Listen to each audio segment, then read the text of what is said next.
जी हाँ, आपने बिल्कुल सही सुना कि मुफ्ती सलमान अजहरी साहब को ऐसी जमानत नहीं चाहिए। सलमान अजहरी साहब को ऐसी रिहाई नहीं चाहिए कि उनको रिहा कर दिया जाए और उसके बाद 8 दिन के बाद फिर उन्हें जेल में बुला लिया जाए।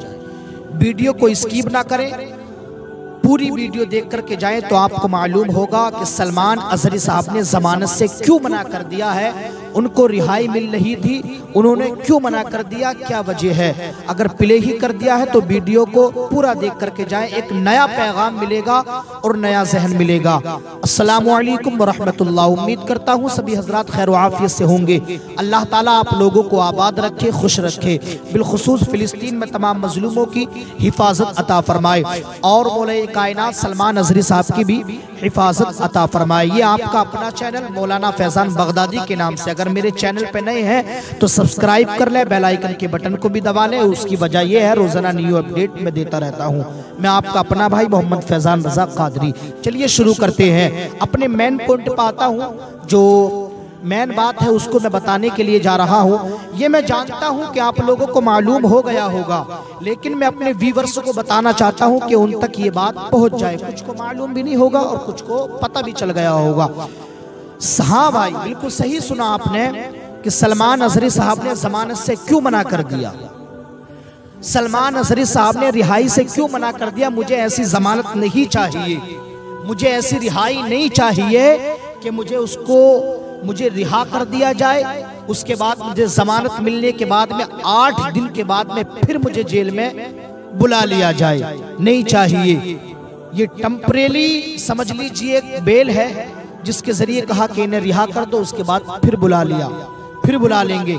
तो सलमान अजहरी साहब ने फरमाया मुझे ऐसी जमानत नहीं चाहिए। अगर जमानत देते हो तो बिल्कुल पूरी जमानत सही तरीके से दो, जिसके जरिए मुझे फिर दोबारा ना बुलाया जाए। न वरना ऐसा नहीं होगा कि आप मुझे जमानत दे दें और उसके बाद में मुझे फिर आप बुला लें। ये सलमान अजहरी साहब का कौल है, सलमान अजहरी साहब ने कहा है। और सलमान अजहरी साहब की एक बात याद रखना, और वो हकीकत है। सलमान अजहरी साहब ने जो कहा है, एक बात कही थी, वो वीडियो ग्रुप में आई थी लेकिन वो वीडियो मुझसे डिलीट हो गई, पता नहीं चल पा रहा। सलमान अजहरी साहब ने कहा जब तक अल्लाह की मर्जी नहीं होगी मैं बाहर जेल से नहीं आ सकता। हकीकत है, बिल्कुल सही है, बिल्कुल। जब तक अल्लाह की कुदरत नहीं है, जब तक अल्लाह की मर्जी नहीं है, सलमान अजहरी साहब बाहर नहीं आ सकते। और सलमान अजहरी साहब ने इसके आगे एक जुमला और बोल दिया, कहा जब अल्लाह की मर्जी होगी तो मुझे कोई दरो दीवार, कोई दरवाजा मेरे लिए रुकावट नहीं बनेगा, फिर मुझे कोई रोकने वाला नहीं है जब अल्लाह की मर्जी है। अभी अल्लाह की मर्जी नहीं है, इसीलिए ऐसा हो रहा है। जब अल्लाह की कुदरत होगी, जब अल्लाह की मर्जी होगी तो मैं बाहर इंशाअल्लाह ताला आ जाऊंगा। लेकिन सलमान अजहरी साहब ने जमानत को मना कर दिया है। मुझे ऐसी जमानत हरगिज नहीं चाहिए, मुझे ऐसी रिहाई हरगिज नहीं चाहिए जिसकी वजह से 8 दिन के बाद फिर मुझे बुला लिया जाए। मैं तो सिर्फ पलट के इतना कहूंगा मेरे अजीजों, हर नमाजों में दुआ करते रहो, एक न एक दिन अल्लाह ताला तुम्हारी दुआ को कबूल कर लेगा। क्योंकि वहां अंधेर है, देर नहीं है, वो देर है, अंधेर नहीं है। खालिक़े कायनात के घर में देर है, अंधेर नहीं है।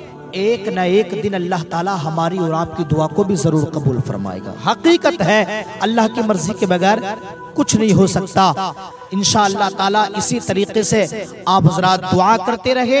और सलमान अजहरी साहब के लिए भी, फिलिस्तीन के लिए इंशाअल्लाह ताला जो अगली अपडेट आएगी वो मैं अगली वीडियो में बताऊंगा इंशाअल्लाह ताला। अल्लाह रब्बुल इज्जत हम सबको नेक अमल करने की तौफीक अता फरमाए। और सभी से गुजारिश करता हूँ इंशाअल्लाह ताला सभी हजरात नमाज पढ़ते रहे, अल्लाह ताला की इबादत करते रहे, अल्लाह ताला हम सबको नेक अमल करने की तौफीक अता फरमाए।